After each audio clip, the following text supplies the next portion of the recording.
Sejam bem-vindos a mais um Saber Direito. Meu nome é Cláudio Farag, estamos na terceira aula da disciplina Direito Previdenciário. Temos que relembrar sempre o nosso e-mail, saberdireito@stf.gov.br, saberdireito@stf.gov.br. Vamos relembrar a nossa última aula. Nossa última aula, nós terminamos falando acerca do salário família e relembrando alguns temas a respeito de carência. Vamos ver agora um vídeo, um VT, sobre um tema da nossa última aula, para que a gente sempre mantenha a conexão entre os temas. Trabalho 2 anos e só contribuo na Previdência de 1 ano para cá. Posso incluir esse primeiro ano na minha carência? Bem, a dúvida do nosso telespectador, ele trabalha há 2 anos e só contribui de 1 ano para cá.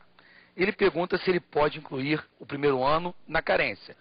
Cabe só salientar que é incluir esse primeiro ano no tempo dele de contribuição, para que ele receba um benefício. Vimos ali uma hipótese prática, que é uma contagem de tempo, que por vezes, se você ainda é muito jovem e você terá que cumprir uma idade mínima, em alguns casos, não é tão vantajoso você pagar esse tempo. Mas a lei autoriza que façamos contribuições retroativas em uma única hipótese, quando é contribuinte individual e se provar o exercício da atividade. Exemplo, um advogado, um marceneiro, um pedreiro, um alfaiate, são contribuintes individuais, contribuem por conta própria. Deixam de pagar um período qualquer, eles comprovam que exerceram a profissão e pagam retroativamente. Então, retroativamente, apenas o contribuinte individual. Agora, tem uma pergunta pertinente. Posso pagar antecipadamente? Nunca. Nenhum segurado pode pagar antecipadamente. Então, seguindo a linha da nossa aula, falamos do salário família, agora vamos falar do auxílio reclusão. E temos uma dúvida acerca da matéria, vamos verificar mais um VT sobre o auxílio reclusão. Olá, meu nome é Márcia, eu queria saber o que é auxílio reclusão. Bem, a pergunta da telespectadora sobre auxílio reclusão é muito comum. Várias pessoas têm uma ideia distorcida do auxílio reclusão e sempre põem o auxílio reclusão como um benefício indevido.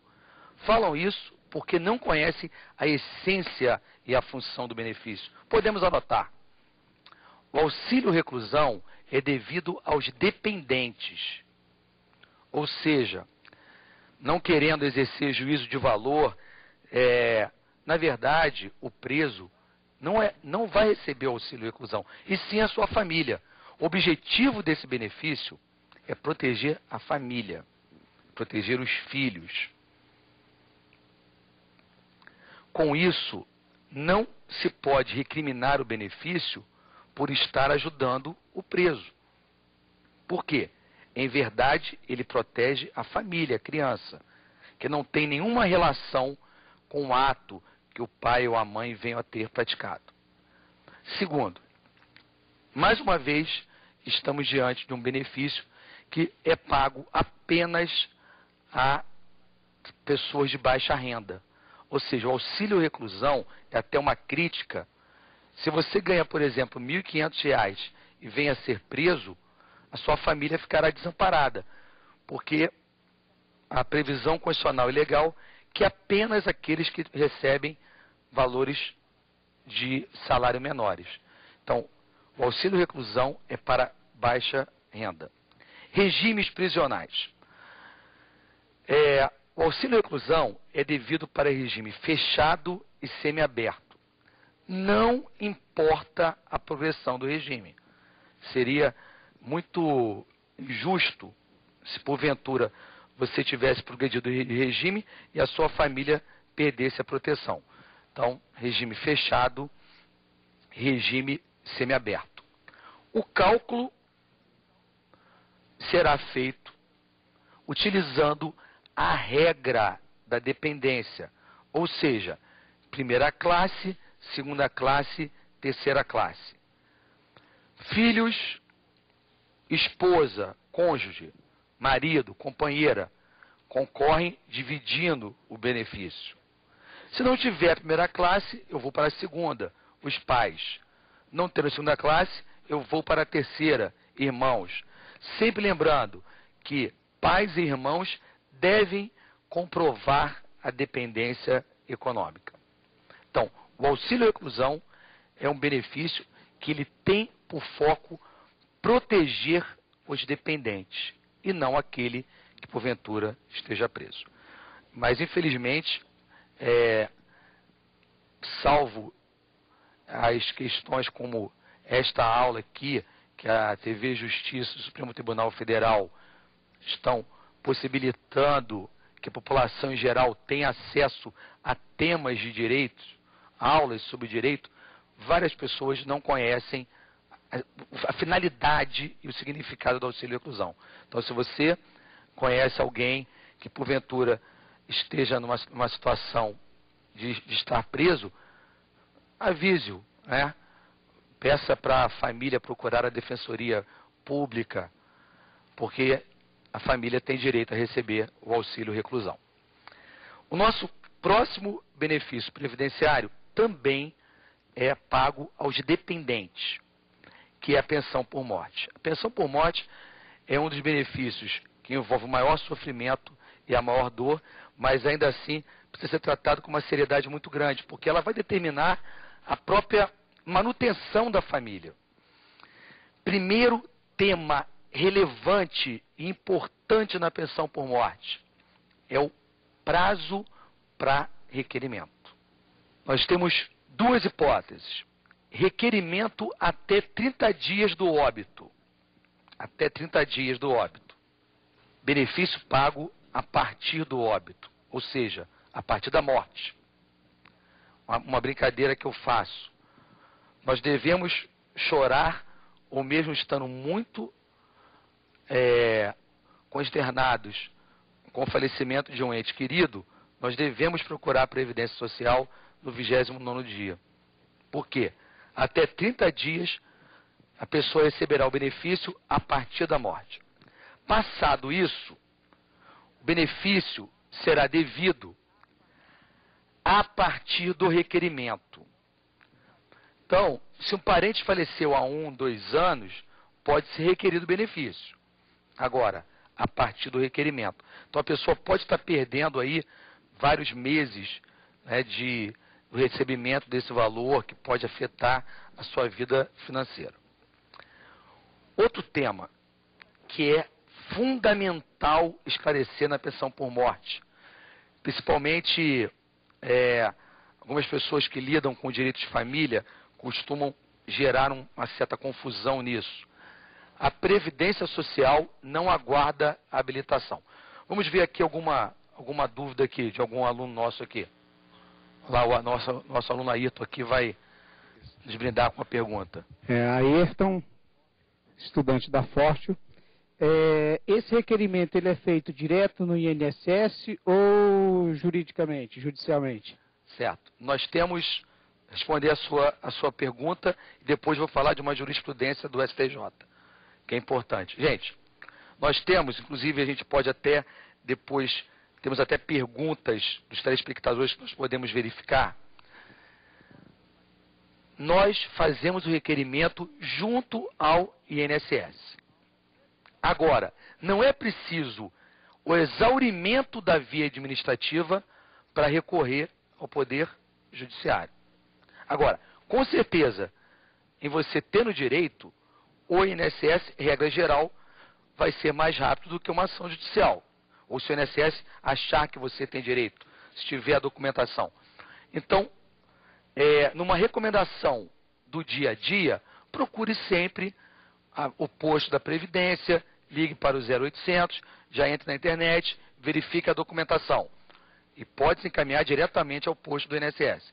Agora, Já numa análise maior, numa análise de uma prova, numa discussão de um concurso, não se requer o exaurimento da via administrativa para recorrer ao Poder Judiciário.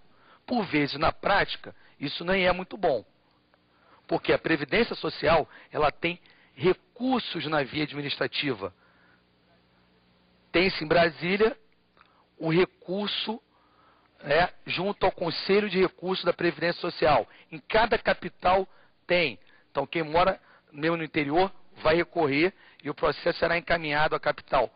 E, por vezes, o processo tramita de forma mais célere do que a Justiça. Agora, em procurando a Justiça, o Juizado Especial Federal é sempre um bom caminho para resolver questões previdenciárias. E se não houver vara federal na sua comarca, ou seja, na sua cidade, o juiz de direito pode julgar matéria previdenciária. É uma previsão do artigo 109 da Constituição, que é, na verdade, uma competência extravagante que o juiz de direito tem para julgar matéria previdenciária, e o recurso não será para o Tribunal de Justiça, não será para o TJ, será para o Tribunal Regional Federal. Mas, afora as questões técnicas, no âmbito do dia a dia, o posto da Previdência Social tem condições de orientar. Claro, não tendo êxito, Defensoria Pública pode ajudar muito. Ou a própria vara, ou seja, a própria Justiça Federal ou Estadual da sua cidade, sempre terá um servidor apto a ajudá-lo na concessão do seu benefício. Agora, numa visão mais prática no sentido de prova, não se requer o exaurimento da via administrativa. Dentro da pensão por morte, nós temos algo relevante, que é o fato da Previdência não aguardar a habilitação. O que é isso? Vou dar um exemplo sério, doloroso por vezes. Em algumas hipóteses, a pessoa tem mais de uma família, vem a falecer. A esposa, ao requerer o benefício, se vê surpreendida com o fato daquele benefício já estar sendo pago para outra pessoa ou para outros filhos. Gente, a regra é simples, a Previdência ela não vai ficar parada dando prazo para que as pessoas se habilitem àquele benefício. Quem chegar, ela vai analisar o documento, se estiver a certidão de nascimento, é filho, não vai aguardar para ver se ainda tem outros filhos. Os filhos que forem chegando, os benefícios serão rateados. Então, alguém faleceu, no primeiro mês procurou o filho número 1. O benefício será pago imediatamente ao número 1. Passados 6 meses, apareceram mais 4 filhos. O benefício será pago a partir daí para os 4 filhos. E agora será dividido em 5. Ou seja, na pensão por morte não se aguarda a habilitação. Aquela brincadeira que eu fiz, não se deixa passar do 30º dia. 29º dia, vamos até o posto da Previdência Social. Outro tema que poderia chamar atenção em todos os níveis, quer numa área relativa a um estudo para uma prova ou concurso, quer na prática, é o caso que nós temos de grandes catástrofes.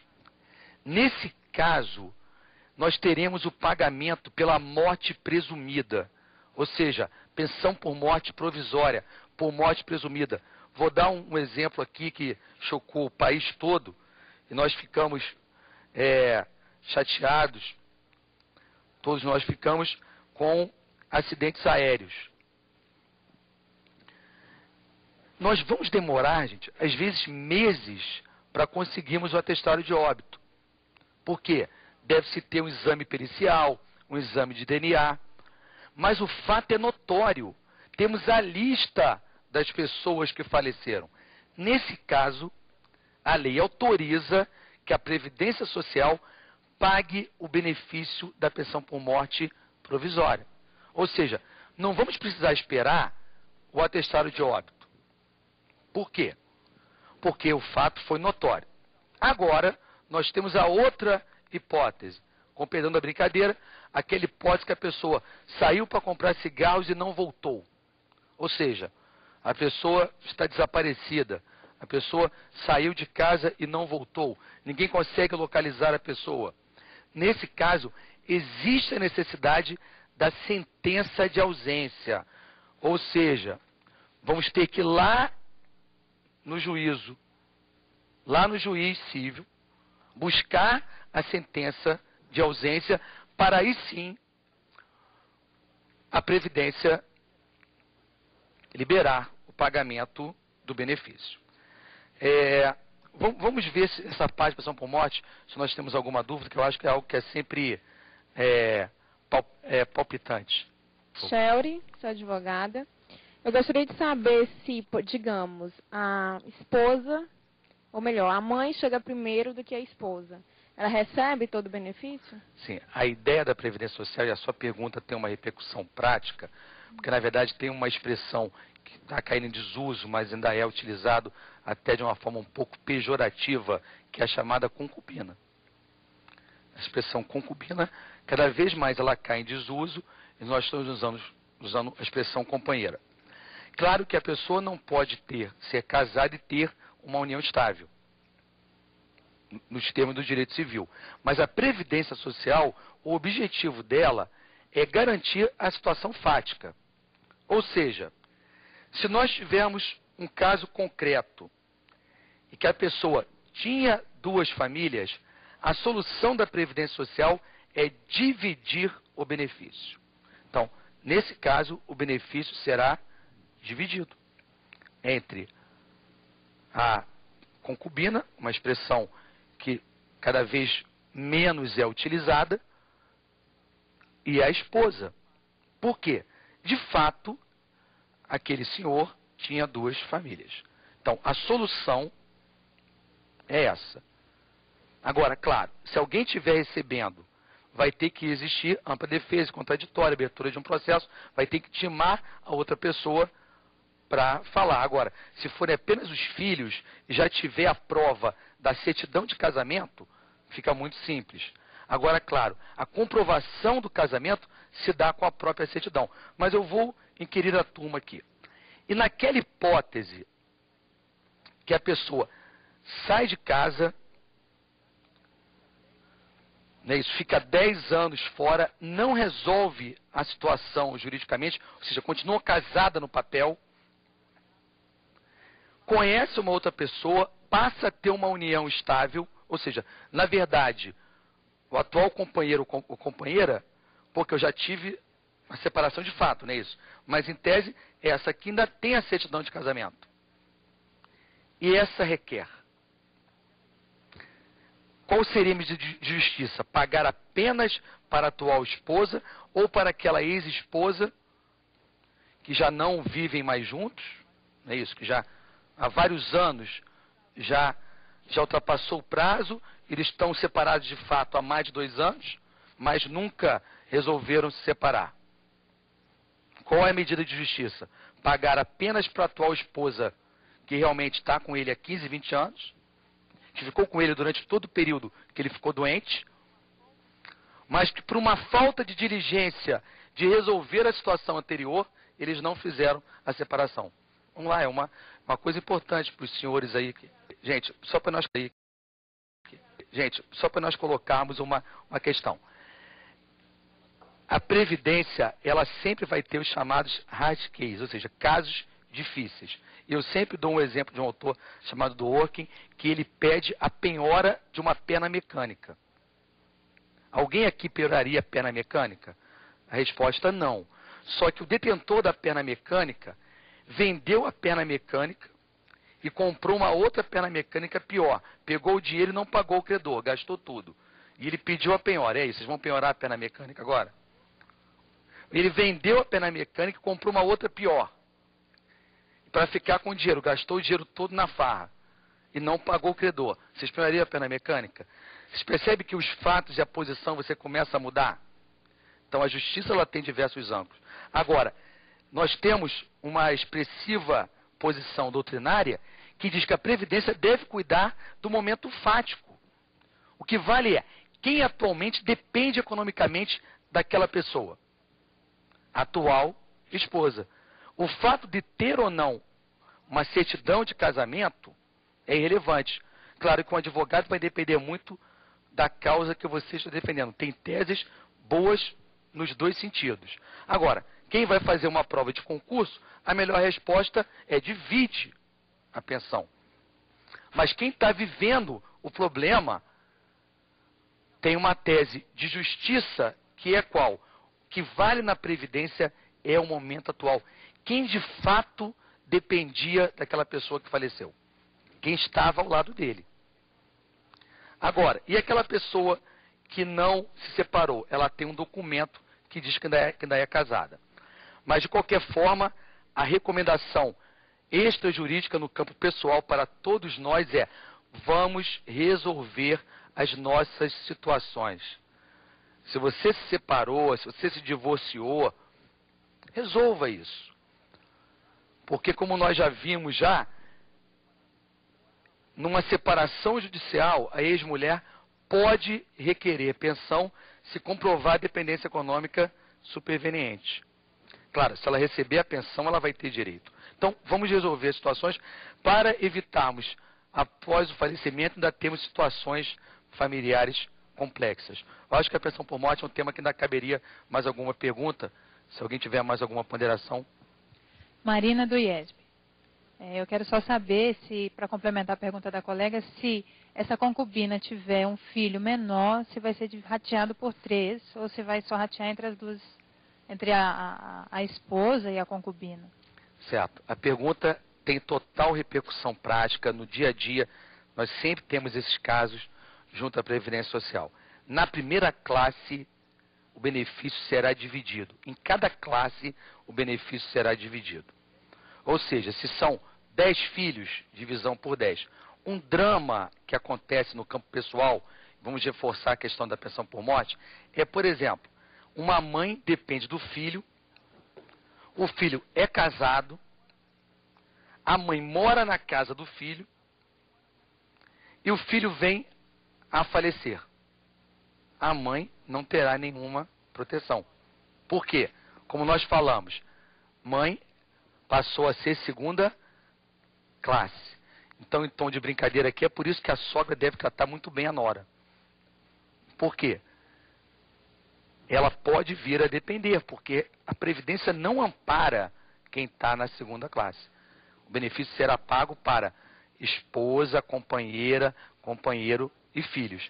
E nessa classe, o valor será dividido entre todos.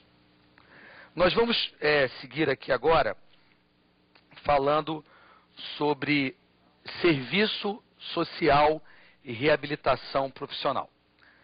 Vamos falar sobre o serviço social. Apesar de todas as críticas ao modelo previdenciário, nós temos alguns serviços que os dependentes também têm direito. O serviço social, ele se presta para apoiar psicologicamente aquela pessoa que está passando por um problema relativo à previdência social. E vai trabalhar junto com reabilitação. Nós tivemos aquela hipótese, eu acho que nós podemos até passar um pedacinho daquele VT do jogador de futebol, que eu acho que ele poderia ilustrar bem esse caso. Nós já vimos numa outra aula, mas só para nós pegarmos só o início do VT, não precisaria ser nem todo, só para que nós possamos trazer o exemplo aplicado à prática. No país do futebol, a paixão nacional leva milhares de pessoas aos estádios. Na maioria das vezes, o gosto pelo esporte começa ainda na infância. E, em alguns casos, o que era apenas brincadeira de criança vira profissão de adulto. Mas a vida de atleta não é assim tão cheia de vitórias. A profissão é considerada de alto risco físico. E para manter o nível, é preciso muito esforço. O atleta, como está sempre no limite da parte física e principalmente a parte emocional, que age muito também no corpo, na parte física, então ele está exposto a qualquer tipo de lesão, principalmente a nível muscular e a nível articular. São as principais lesões ocorridas no futebol. Apesar de toda a preparação física, uma lesão pode levar a um fim prematuro da carreira. Foi o que aconteceu com o ex-jogador de futebol do Cruzeiro e da seleção brasileira. O atleta sofreu uma grave lesão aos 22 anos de idade e, como não conseguiu mais jogar com o mesmo rendimento, foi obrigado a encerrar a carreira com apenas 30 anos. Como ainda sofre sequelas da lesão, ele recorreu à justiça para conseguir o auxílio acidente. O Tribunal de Justiça Mineiro atendeu o pedido por considerar que o atleta se machucou no exercício da função. Veja esse caso. Alguém se machuca em decorrência do trabalho aos 22 anos e não consegue mais exercer a sua profissão. Esse tema vai nos ser base para outros benefícios. Mas imagina o trauma psicológico que essa pessoa passou. Vai ter a necessidade de existir um sistema de serviço social para apoiar essa pessoa, para que ela possa ser reabilitada. Um exemplo, um pouco em tom de brincadeira, não tem condição de jogar futebol, mas pode passar por um apoio psicológico, por uma reabilitação, por um treinamento sobre regras de futebol, sobre formas de expressão perante a câmera, com fonoaudióloga, e pode virar um excelente comentarista esportivo. Agora, para isso, vamos precisar do serviço social e da reabilitação. Num objetivo mais acadêmico, o serviço social e reabilitação profissional, eles são devidos também aos dependentes. E tem essa função de preparar para o exercício de uma nova profissão. Agora, na prática, no dia a dia, aquele que sofreu alguma lesão, que está afastado do trabalho, deve recorrer à Previdência e buscar os direitos relativos ao serviço social e reabilitação. Agora, a gente entra num tema, ainda pensando naquela hipótese ali, que a jornalista falou que o jogador recorreu ao Tribunal de Justiça para pleitear o auxílio acidente. Uma série de detalhes técnicos sobre aquela pequena palavra, Tribunal de Justiça e auxílio acidente. Vamos começar então a falar sobre auxílio doença e auxílio acidente. E para ainda mais ilustrarmos esse nosso encontro, essa nossa aula, vamos a mais um tema aqui, que pergunta sobre o agravamento no caso de uma doença. Que eu vou falar sobre auxílio doença e auxílio acidente a seguir. Vamos só ver mais essa pergunta aqui, do telespectador. Meu nome é Rogério e eu queria saber o seguinte. Se eu estiver trabalhando e aparecer uma doença, e se essa doença se agravar enquanto eu estiver trabalhando, eu tenho direito ao auxílio doença?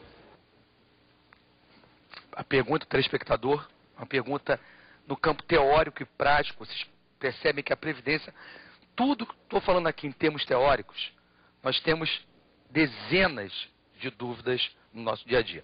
Vamos falar então sobre auxílio doença. E vou falar um pouquinho sobre fato gerador. Fato gerador, algumas pessoas da área jurídica fazem uma vinculação com o direito tributário. Contudo, fato gerador é indispensável no direito previdenciário. Auxílio doença, fato gerador, ou seja, motivo, a base, o fundamento do auxílio doença, quem quiser anotar,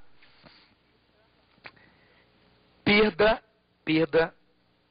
temporária da capacidade laborativa.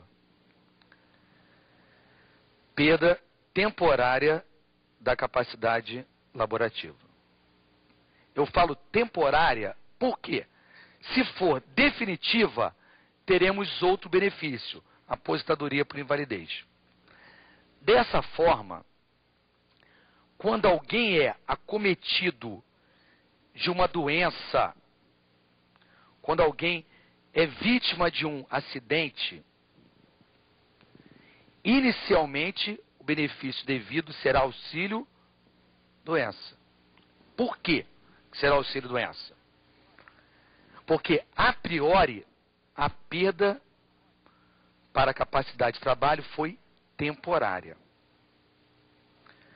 Por quê? Se for definitiva, nós teremos outro benefício. Dessa forma, o laudo médico é indispensável. E você precisa, inclusive, indicar qual a sua atividade. Porque você pode vir, inclusive, a ser aposentado. Então, reforçando, auxílio-doença, primeira coisa indispensável é perda temporária.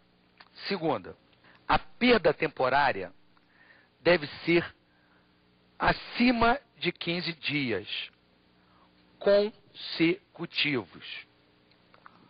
Acima de 15 dias consecutivos. Explico. No período de um ano, eu fiquei doente 20 dias.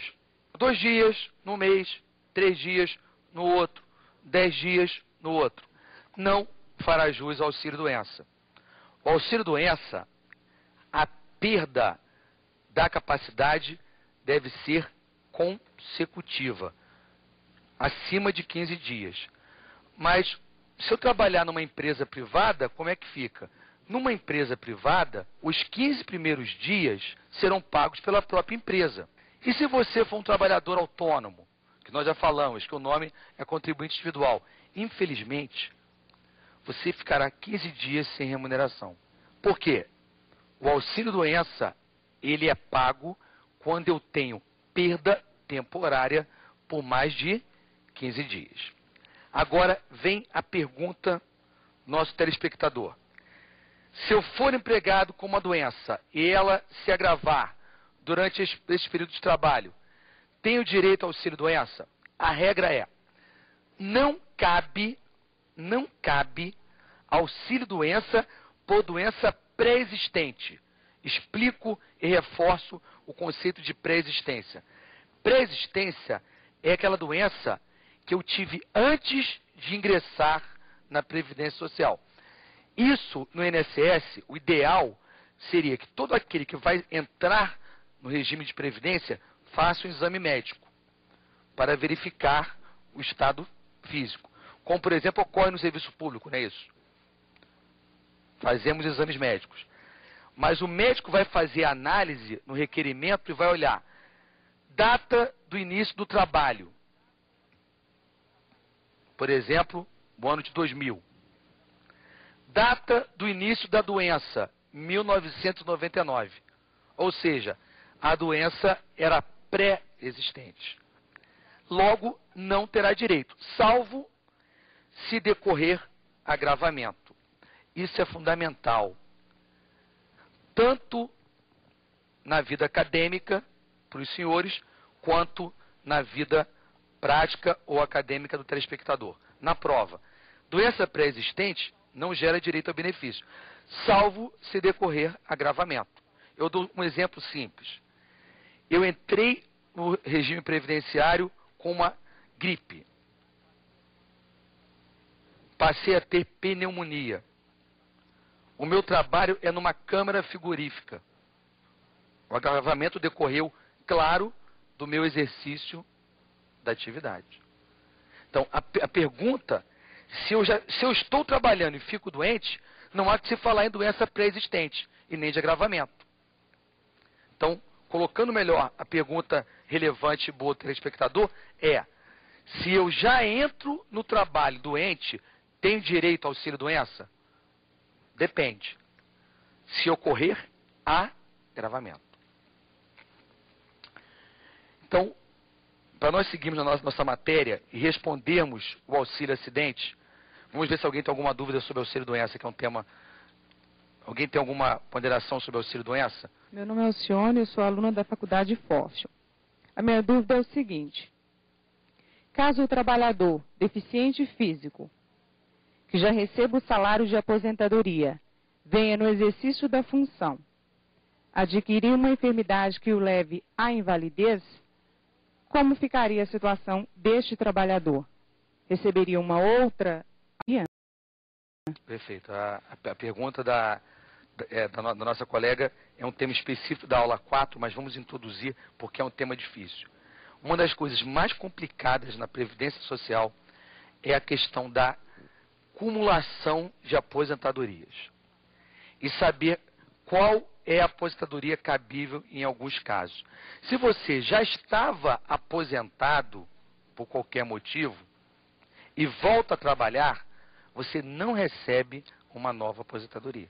Agora, se você está aposentado por invalidez e volta a trabalhar, você perde a sua aposentadoria. Então a resposta é, não receberá outra aposentadoria. E a depender se ele voltou a trabalhar, ele pode perder a aposentadoria. Então aquele que se aposenta e volta a trabalhar, ele não tem direito à aposentadoria. Ele pode receber salário maternidade, salário família, mas não receberá outra aposentadoria. Aí você vai falar, mas é injusto. Ele está contribuindo e não vai receber? Não vamos nos esquecer da nossa primeira aula. A ideia aqui é um seguro individual? Não, é um seguro social, um seguro coletivo, que existe uma noção de equidade. Então, nesse caso aí, o que poderia ocorrer seria uma opção por uma aposentadoria mais vantajosa, se fosse o caso. Mas receber as duas, nesse caso, não. Nós temos situações excepcionais de acumulação de aposentadorias quando há direito adquirido, mas, regra geral, só uma aposentadoria. Mais alguma dúvida sobre auxílio-doença? Então, vamos voltar com a linha do tempo aqui. Alguém ficou doente. Nós temos 4 opções lógicas e daí vamos derivar benefícios previdenciários. Doente. A pessoa está com a perda da capacidade laborativa. Opção 1. Ficar bom. Nada receberá. Recebeu o auxílio-doença, enquanto ficou doente, recuperou-se sem sequela, ótimo. Não receberá nada. Opção 2. Infelizmente faleceu. Os dependentes recebem pensão por morte. Ficou inválido totalmente, aposentadoria por invalidez. E teve sequela. Aí sim receberá o auxílio acidente. E o nosso tema agora é auxílio acidente. E é dos temas mais difíceis. Volto lá na reportagem e pergunto inicialmente: qual a justiça competente para julgar auxílio acidente? Porque a jornalista falou Tribunal de Justiça de Minas Gerais. E eu todo o tempo estou falando Justiça Federal. Ou eu estou errado, ou a jornalista está errada, ou nós dois estamos errados, ou nós dois estamos certos. Também de todas as opções, claro que tem que ter uma resposta correta. Está correta a matéria de que cabe ao Tribunal de Justiça julgar a matéria contra a Previdência Social, que é uma autarquia federal, em matéria de acidente, ou ela deveria ter falado Justiça Federal? Está correta, jornalista. O auxílio acidente é benefício previdenciário, mas é julgado nas conhecidas VATs, Varas de Acidente do Trabalho, na Justiça Comum Estadual, com recurso para o Tribunal de Justiça.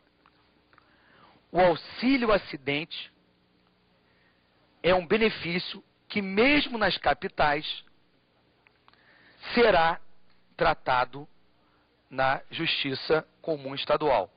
Por isso, num caso de acidente do trabalho, a Defensoria Pública Estadual e não a federal é a melhor resposta. Então, o jornalista indicou muito bem.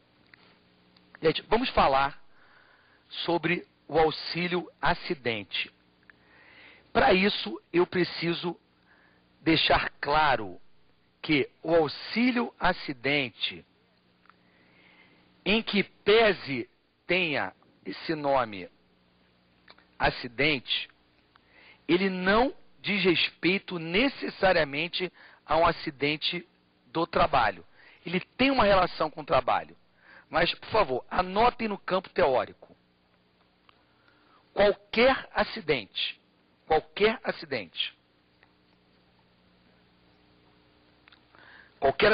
2, que reduza a capacidade de trabalho.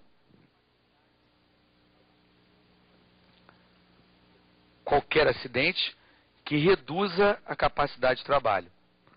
Então, ficou claro que não é acidente de trabalho, mas sim qualquer acidente?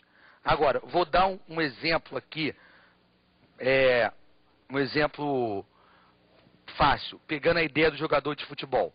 Estamos numa moto, eu, jogador de futebol. Estamos nos divertindo, passeando de moto, por qualquer motivo. Caímos com a moto. Machucamos o joelho. Foi acidente de trabalho? Não. Estávamos de lazer, brincando. Professor com problema no joelho, pode continuar dando aula? Pode doer um pouco, mas ele vai ter uma redução da capacidade intelectual dele, que é o seu objeto de trabalho.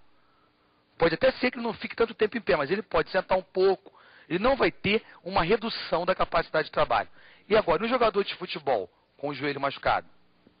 Sim, terá possivelmente uma redução ou terá provavelmente uma invalidez, ou seja, a perda total. Se ele não souber fazer mais nada, poderá inclusive ser aposentado por invalidez. Agora, um professor jamais receberá um auxílio acidente por uma redução da capacidade de jogar bola. Por quê? Futebol, a não ser que seja professor de futebol, não é o caso.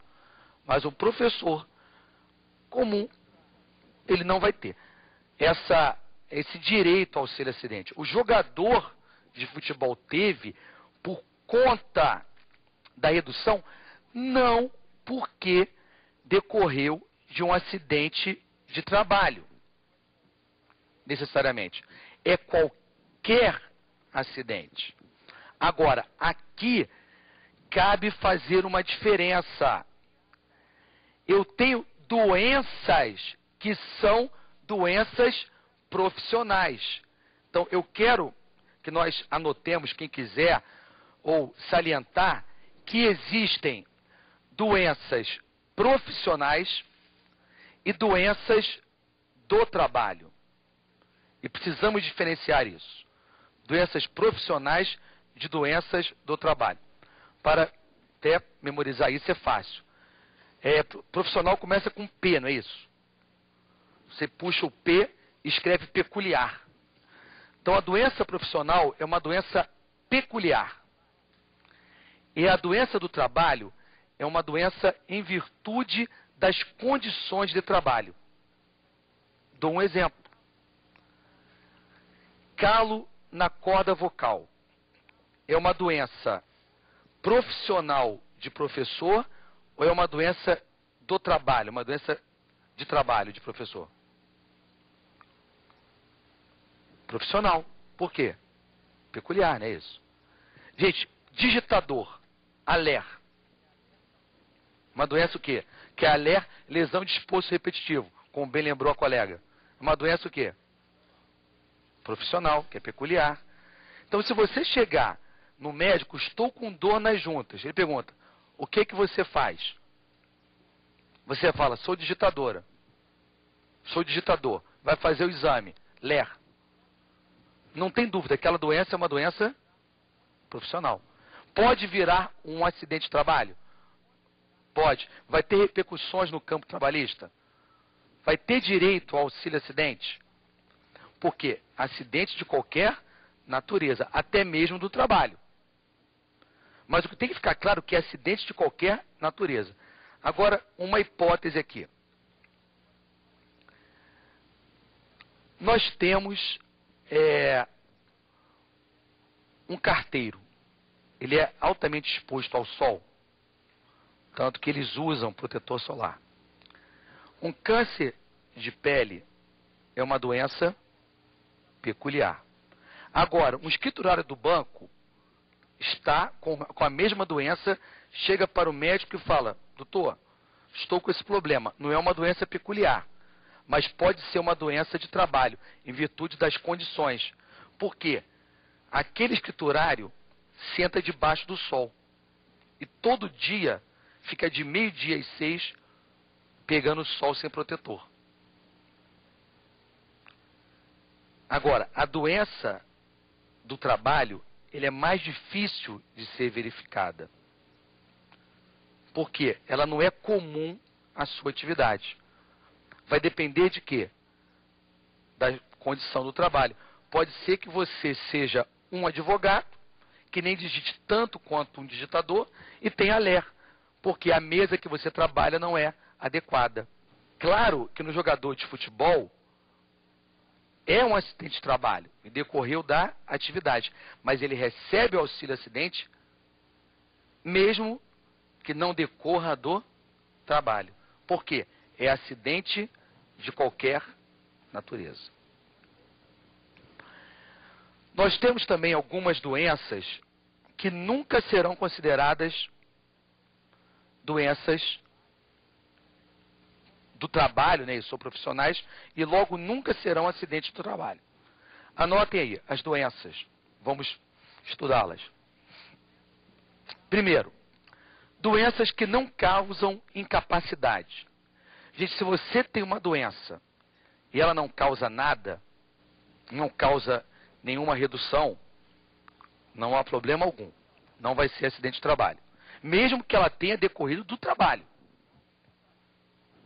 Você comeu algo no trabalho que não lhe fez bem. Mas se ela não reduziu a capacidade de trabalho, não é acidente de trabalho. Segunda, doenças degenerativas. Terceiro, doenças de grupo etário. De grupo etário, entre parênteses, idade. Nós temos algumas doenças que decorrem da própria idade. E a última aí, que precisa ter uma explicação um pouco maior, que é justamente a doença endêmica. Doença endêmica não gera direito a acidente do trabalho. Doença endêmica, vírgula, salvo se decorreu diretamente do trabalho. Explico. Porventura, alguém mora na região norte do país. Nós temos certas doenças endêmicas da região norte. Não temos? Doenças típicas da região norte. Agora, se alguém mora na região norte e tem uma doença endêmica, não será considerado acidente do trabalho.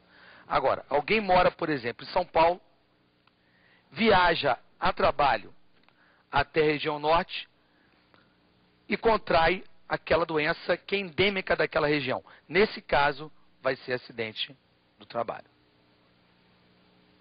Então, nós fechamos nessa terceira aula vários benefícios previdenciários. Na próxima, vamos nos aprofundar nas aposentadorias. Mas eu faço uma revisão aqui. Falamos do serviço social e reabilitação. Usando aquela ideia, um jogador de futebol pode ter o apoio do serviço social e ser reabilitado para que continue exercendo uma outra função. Falamos também do auxílio reclusão, que todo mundo critica achando que é um benefício que é para o preso. Nada disso, ele é para a família do preso.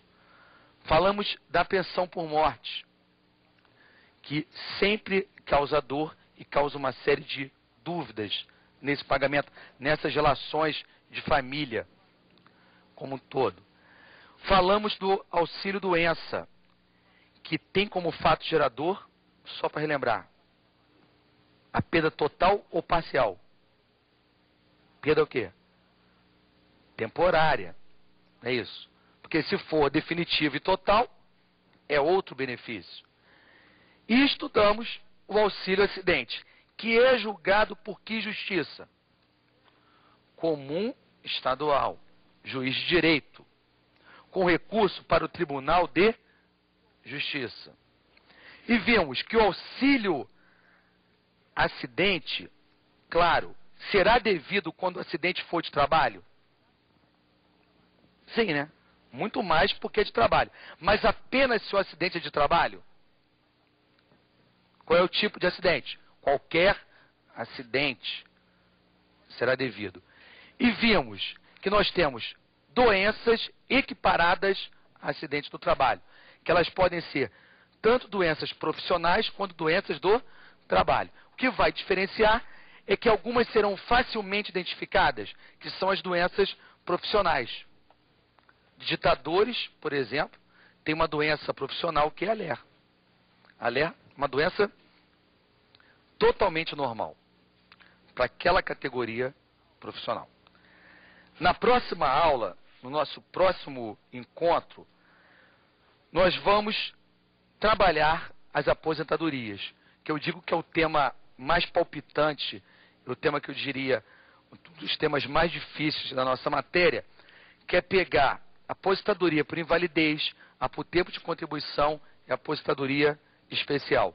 Vamos trabalhar cada uma delas e vamos falar sobre o salário maternidade também no nosso próximo encontro. Então, nós encerramos a nossa terceira aula com o nosso resumo. Lembro que o nosso e-mail, aqui o e-mail do programa, saberdireito@stf.gov.br, saberdireito@stf.gov.br. Mande a sua dúvida, mande a sua sugestão e vamos fazer o convite para a próxima aula. Assista a nossa quarta aula, vamos falar sobre as aposentadorias. Foi bom ter os alunos aqui assistindo, ter o telespectador assistindo também, e assistam a nossa próxima aula. Obrigado e até a próxima.